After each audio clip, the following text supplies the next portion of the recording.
नीति, जो कि सेक्शन 3 का लास्ट टॉपिक है, इसके बारे में चर्चा चल रही है। पिछली क्लास में मौद्रिक नीति का अर्थ और मौद्रिक नीति को के उद्देश्य हमने किए थे कि मौद्रिक नीति के क्या क्या उद्देश्य होते हैं। इसके अंतर्गत मौद्रिक नीति लागू करने का या मौद्रिक नीति को परिवर्तित करने का उद्देश्य विकास की दर को ऊंचा रखना, मूल्य स्थिरता को प्राप्त करना, देश के भुगतान असंतुलन को ठीक करना, रोजगार के अवसरों में वृद्धि करना और साथ में आय व धन के वितरण की असमानता को कम करना, इन सभी उद्देश्यों के बारे में विस्तृत रूप से चर्चा की। इसके अंतर्गत मौद्रिक नीति का जो सर्वोपरि उद्देश्य है, वो सर्वोपरि उद्देश्य आपका मूल्य स्थिरता बताया जाता है, क्योंकि कीमतों में स्थिरता रखकर ही हम रोजगार के अवसरों में वृद्धि कर सकते हैं, भुगतान असंतुलन को ठीक कर सकते हैं, आय की असमानता भी इसी उद्देश्य से पूरी होगी और साथ में विकास की दर अपने आप ही बढ़ जाएगी अगर अर्थव्यवस्था में मूल्य स्थिरता रहती है तो। इस प्रकार हमने मूल्य स्थिरता का इन सभी उद्देश्यों से संबंध करके बताया था आप लोगों को। आज इसी को आगे बढ़ाते हुए मौद्रिक नीति के अस्त्र, जो कि मौद्रिक नीति के विभिन्न अस्त्रों का उपयोग किस प्रकार से किया जाता है, अस्त्र ऐसे कौन कौन से हैं जिससे मुद्रा की पूर्ति को घटाया और बढ़ाया जा सके देश की अर्थव्यवस्था के अकॉर्डिंग। अगर देश की अर्थव्यवस्था में अस्थिरता है तो अस्थिरता को स्थिरता में कैसे बदला जाए या अर्थव्यवस्था को किस प्रकार से स्थिरता प्रदान किया जाए, उस सभी के संदर्भ में मौद्रिक नीति के विभिन्न अस्त्रों का प्रयोग करके स्थिरता प्रदान या स्थिरता प्राप्त करने का प्रयास किया जाता है। आज मौद्रिक नीति के विभिन्न अस्त्रों की चर्चा करेंगे।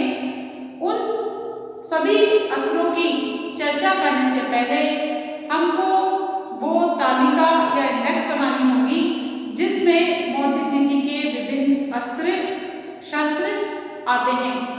जिस प्रकार से युद्ध के लिए अस्त्र शस्त्रों की आवश्यकता होती है, उसी प्रकार अर्थव्यवस्था में स्थिरता बनाए रखने के लिए रिजर्व बैंक के द्वारा मौद्रिक नीति के अंतर्गत जो भी अस्त्र शस्त्रों का प्रयोग किया जाता है, उन सभी अस्त्र शस्त्रों का या अस्त्रों का उपयोग के बारे में चर्चा करेंगे। तो सबसे पहले आप हेडिंग डालिए, भारत में मौद्रिक नीति के अस्त्र।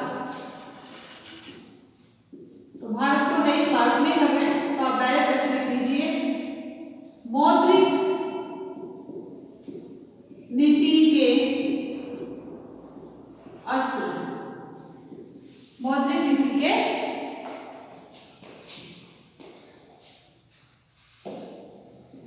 अस्त्र।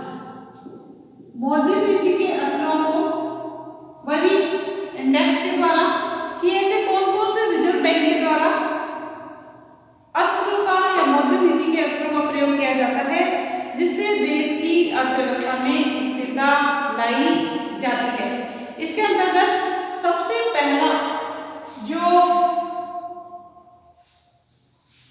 मौद्रिक अस्त्र के रूप में काम में लिया जाता है वो है आपका बैंक दर। सेकंड हो गया आपका खुले बाजार की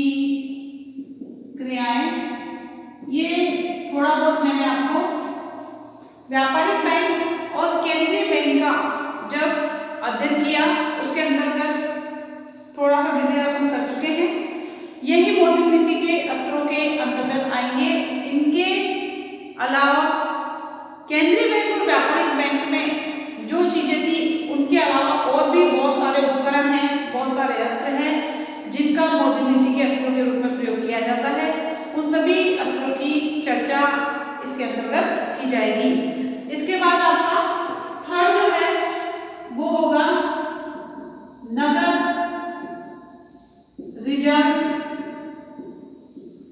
अनुपात। छोटा क्वेश्चन भी एग्जाम में आ जाता है, शॉर्ट में बोलते हैं CRR। फोर्थ है आपका वैधानिक तरलता अनुपात, जो कि SLR कहलाता है।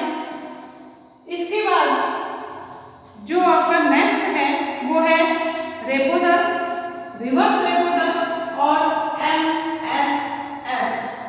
फिफ्थ लिखिए,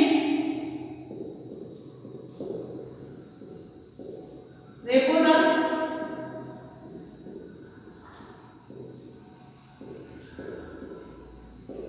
रिवर्स रेपो दर व मार्जिनल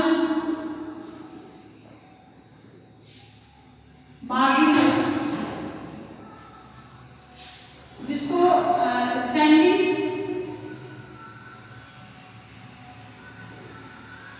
फैसिलिटी बोला जाता है, MSF मार्जिनल स्टैंडिंग फैसिलिटी।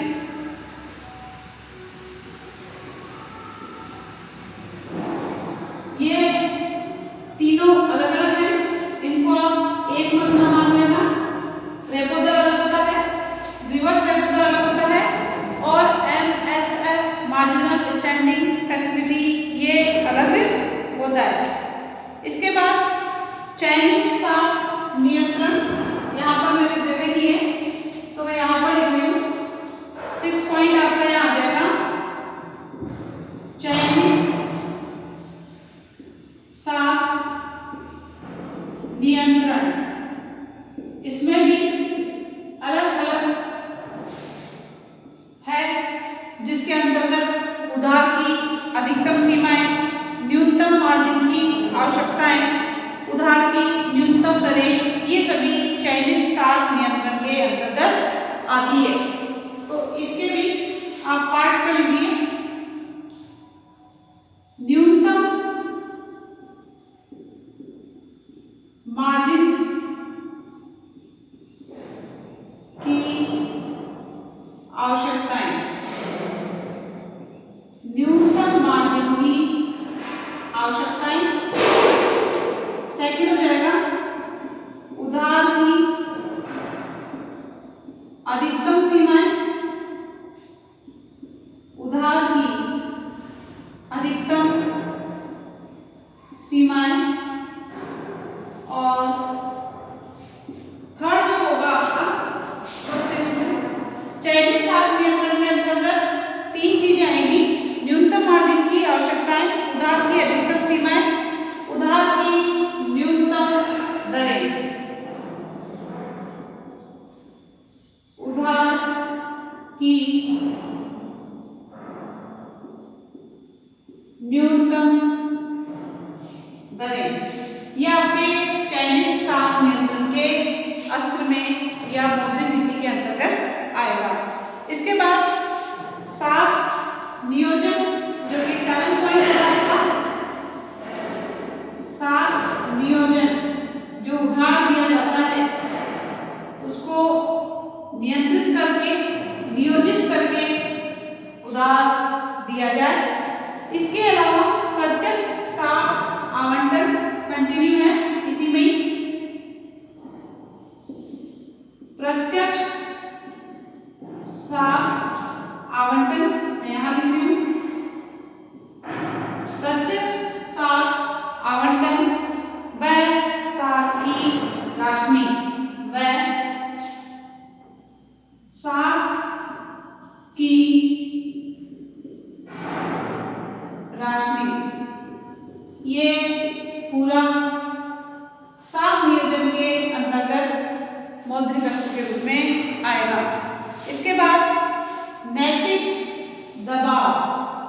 जो कि मैं यहाँ लिख रही हूँ, नैतिक दबाव, और लास्ट है आपका साख मॉनिटरिंग व्यवस्था। साख मॉनिटरिंग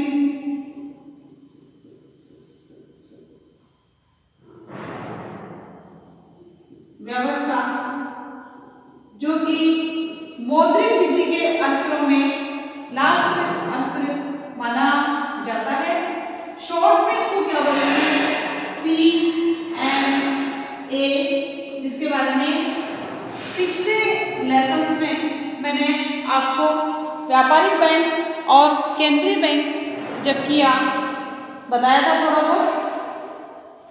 ये सारे आपके मौद्रिक नीति के अस्त्र हैं, जिससे देश की अर्थव्यवस्था में जो भी उतार चढ़ाव आते हैं, उन सभी उतार चढ़ाव को दूर करके अर्थव्यवस्था में स्थिरता लाने का प्रयास किया जाता है। साख नियोजन प्रत्येक साख आंदोलन है, साख की राशि।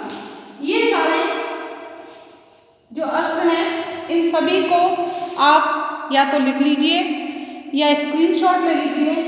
इसके बाद मौद्रिक नीति के अस्त्रों में सबसे पहला जो पॉइंट है या सबसे पहला जो अस्त्र है बैंक दर, उसके बारे में चर्चा करेंगे।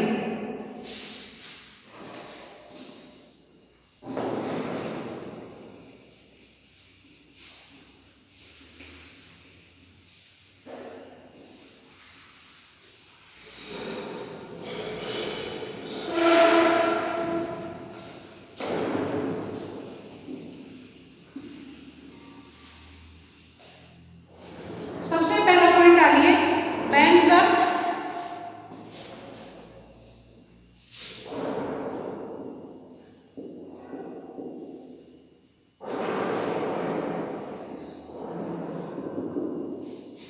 बैंक दर भी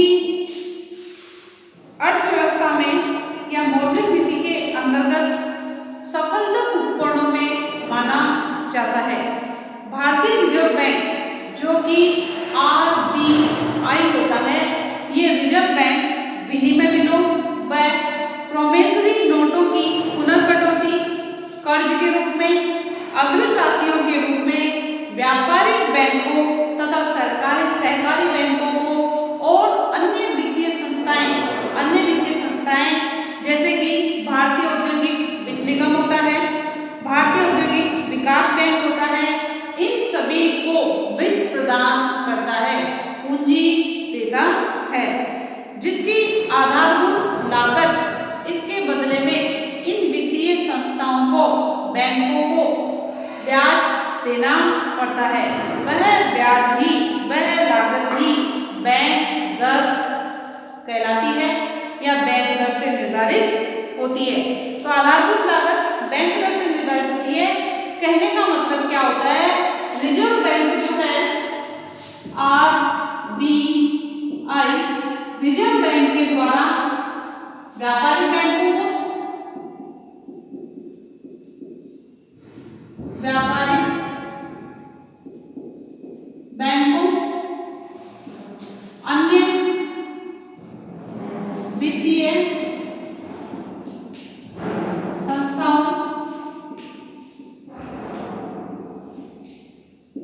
अन्य वित्तीय संस्थाओं में मैंने आपको भी नाम बताया, जैसे भारतीय औद्योगिक वित्त निगम, भारतीय औद्योगिक वित्त निगम, ये बैंक नहीं होते हैं, ये वित्तीय संस्थाएं होती है। भारतीय औद्योगिक वित्त निगम, भारतीय औद्योगिक विकास बैंक,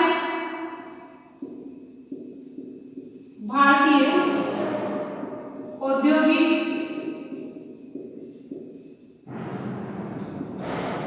विकास बैंक, इन वित्तीय संस्थाओं को व्यापारिक बैंकों को सहकारी बैंक, इधर कर देती हूं मैं, सहकारी बैंक या सहकारी बैंकों को, बहुत सारे जो सहकारी बैंक होते हैं अगर उन सबको माना जाए तो सहकारी बैंक कर जाते हैं। इन सभी को रिजर्व बैंक के द्वारा विनिमय बिलों व प्रोमिसरी नोटों की पुनर्कटौती के रूप में, कर्ज व अग्रिम राशियों के रूप में रिजर्व बैंक के द्वारा वित्त प्रदान किया जाता है। और वित्त का मतलब होता है पैसा प्रदान करना।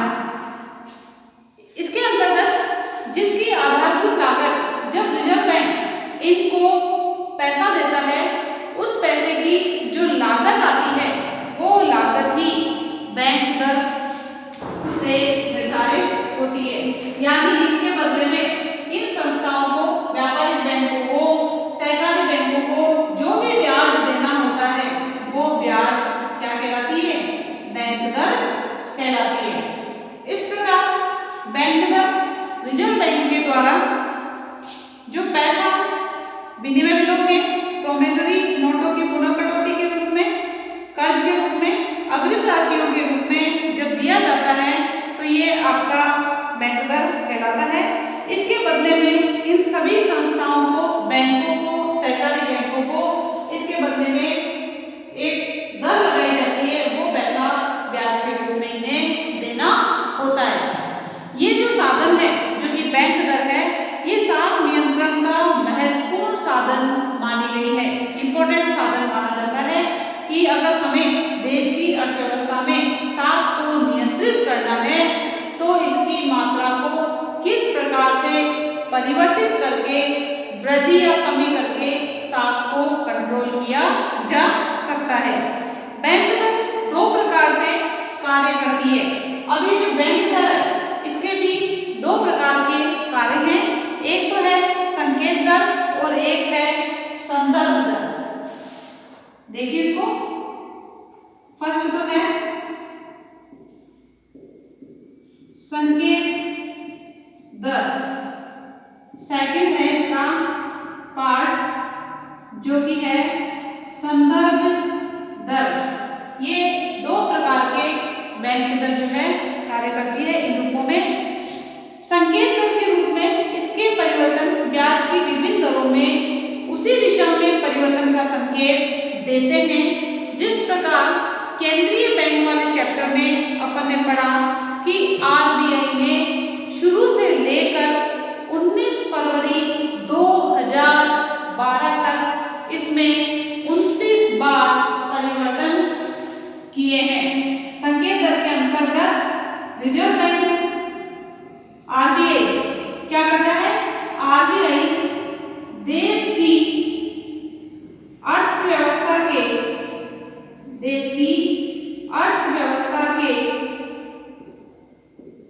अनुसार, देश की अर्थव्यवस्था के अनुसार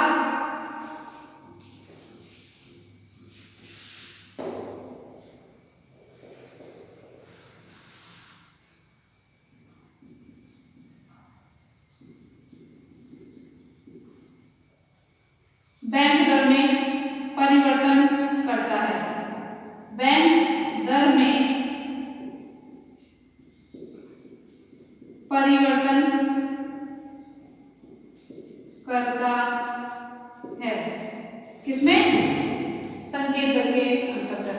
शुरू से लेकर 19 फरवरी 2012 तक बात करते हैं अपन। प्रारंभ से लेकर 19 फरवरी 2012 तक जो है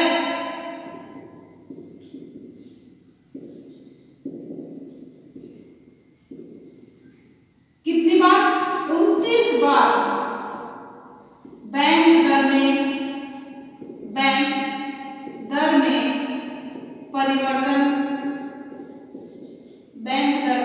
परिवर्तन हो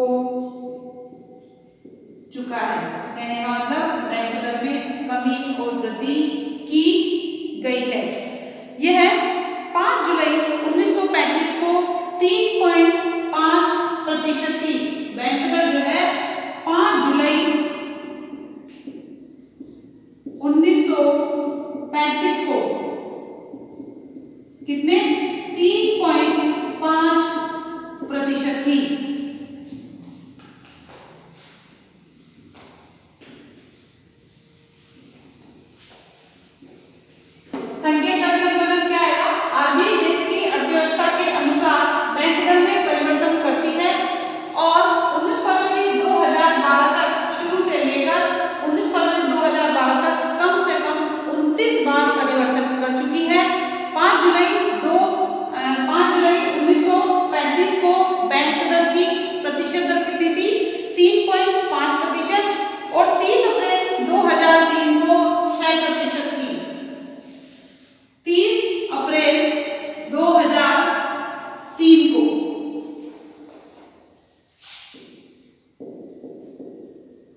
5 जुलाई 1935 को 3.5% थी। इसके बाद 30 अप्रैल 2003 को 30 अप्रैल 2003 को बैंक दर की जो दर है वो 6% हो गई। यह 9 फरवरी 1991 को 9 फरवरी 1991 को 12% थी, जो कि बैंक दर की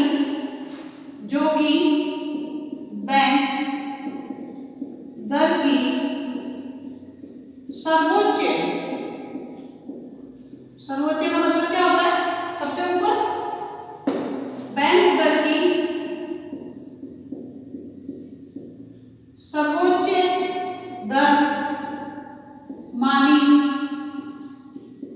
जाती है।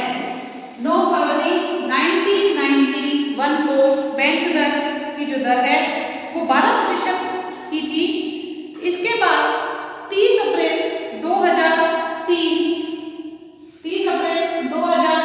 जो आपका मैंने बोर्ड पे लिखा है, इस समय के बाद इसके परिवर्तन की औपचारिक घोषणा तो नहीं की गई, लेकिन अब इसे रेपो दर जो होती है उस रेपो दर से 1% अधिक रखा गया। 30 अप्रैल 2003 के बाद बैंक दर को रेपो दर क्या होती है मैं बताऊंगी आपको। रेपो दर से 1% अधिक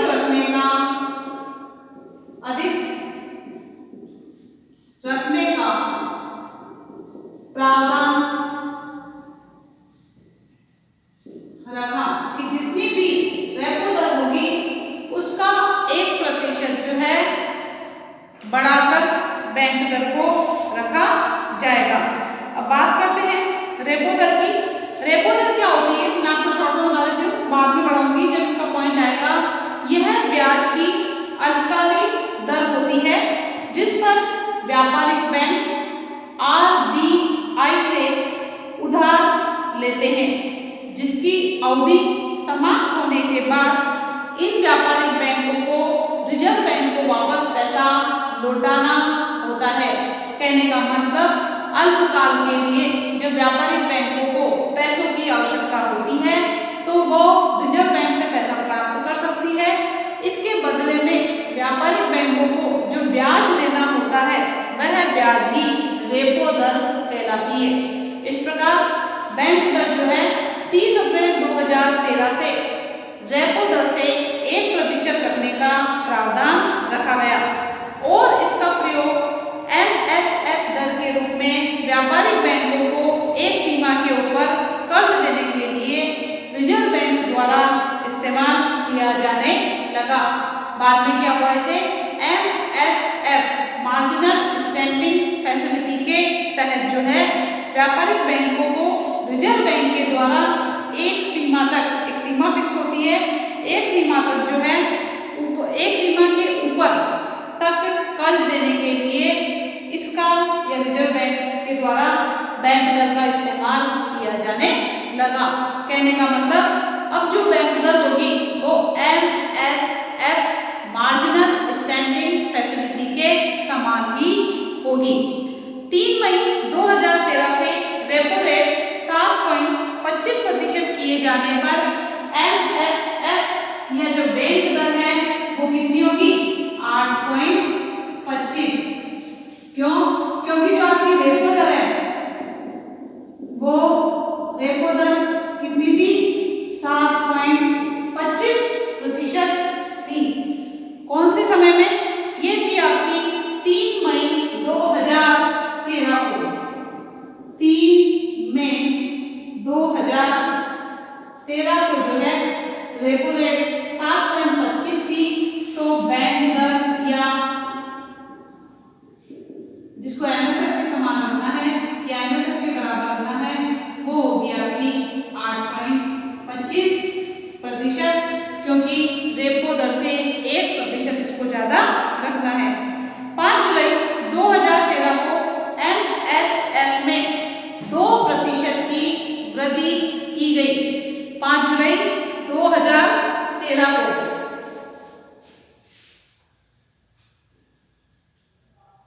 15 जुलाई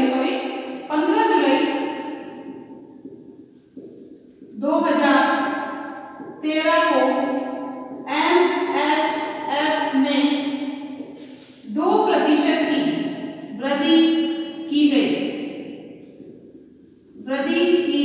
तो अब एमएसएफ की दर कितनी हो गई? 10.25%।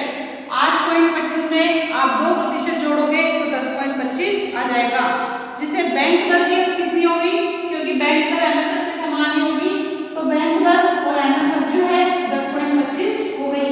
यहाँ पर आप बैंक दर भी कर लीजिए, बात एक ही है, क्योंकि इसको इसके बराबर ही रखा जाता है, तो ये भी 10.25 हो गई। इसके बाद बात करते हैं जुलाई 2013 में सरकार ने तरलता कम करने की दिशा में कदम उठाया कि नगद को, तरलता का मतलब क्या होता है? नकदी की प्रवृत्ति, तो नगद की मात्रा को कम करने के लिए, ताकि रुपए की मांग कम होने पर इसकी डॉलर में गिरती विनिमय दर पर रोक लग सके। कहने का मतलब हमारे रुपए की वैल्यू लगातार जो है कम होती जा रही थी, उसको रोकने के लिए देश की अर्थव्यवस्था में नगद की मात्रा को कम करने के लिए जो है 13 जुलाई 2013 से बैंक दर को व्यवहार में 10.25%, जो कि 15 जुलाई 2013 से किया गया था, उसको वहीं पर माना जाने लगा कि बैंक दर और एमएसएफ की जो दर है वो 10.25% रहेगी। भूतकाल में मुद्रास्फीति की स्थिति में बैंक दर को बढ़ाया गया और मंदी की स्थिति में बैंक दर को घटाया गया। क्यों? क्योंकि अर्थव्यवस्था की स्थिति को देखते हुए ही बैंक दर को बढ़ाया और घटाया जाएगा। मौद्रिक नीति के अस्त्रों के रूप में वर्तमान में अगर अपन बात करते हैं अभी भी, तो वर्तमान में जो बैंक दर है वो कितनी है? 4.25। वर्तमान में बैंक दर कितनी है? 4.25%। एमएसएफ के बराबर या समान, और एमएसएफ की जो दर है वर्तमान में वो भी कितनी है? 4.25 है। इस प्रकार बैंक दर साख नियंत्रण की दृष्टि से मौद्रिक नीति के अस्त्रों में महत्वपूर्ण अस्त्र का काम करता है। इसको बढ़ाकर जो है अर्थव्यवस्था में मुद्रास्फीति की स्थिति को कम किया जा सकता है।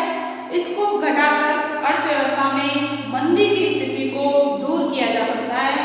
इस प्रकार जो अर्थव्यवस्था में जो उतार और चढ़ाव होते हैं, उन उतार चढ़ाव को दूर करके अर्थव्यवस्था को स्थिर करने का प्रयास बैंक दर के माध्यम से किया जाता है। खुले बाजार की क्रियाएं, जो कि आपका मौद्रिक नीति के